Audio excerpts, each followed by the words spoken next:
Well, skylines were built in Colombia as a transportation system. Originally, when you have this vertical city, you need some way to get product from one place to another. But what started happening along the way is, first this was kids, because it's always kids, right? Started figuring out a way to get these skyhooks that they could connect to the lines and sort of get from one place to the city and do these acrobatic feats on them.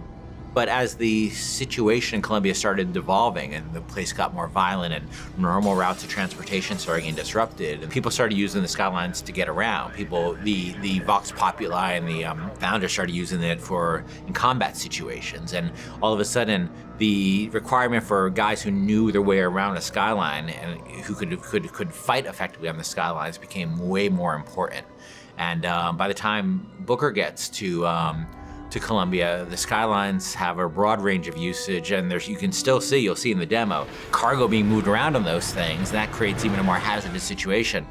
But there's also people using it for all kinds of purposes, including and especially combat.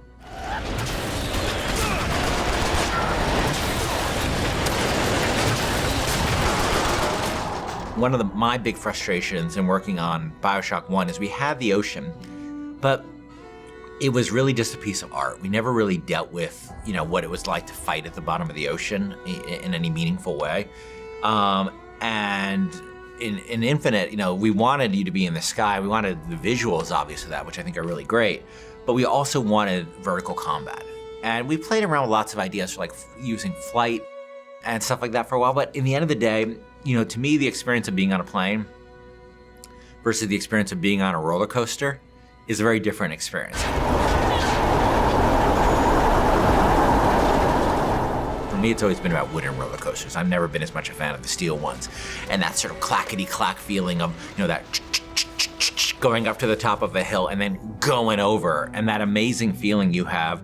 And I really want to put that in a game. I really want to get that feeling in a game. And then, of course, being a video game, I want to enhance that with combat. I want to be on one of those old wooden roller coasters that's stacked upon another wooden roller coaster in this city, and jumping from one to the other with weapons, with people shooting at me. I just wanted to get that feeling. And this isn't a monorail. This isn't a people mover. This is something that is incredibly vertical. It's incredibly open-ended.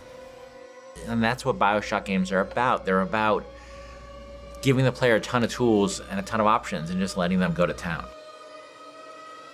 The skyline! Follow me!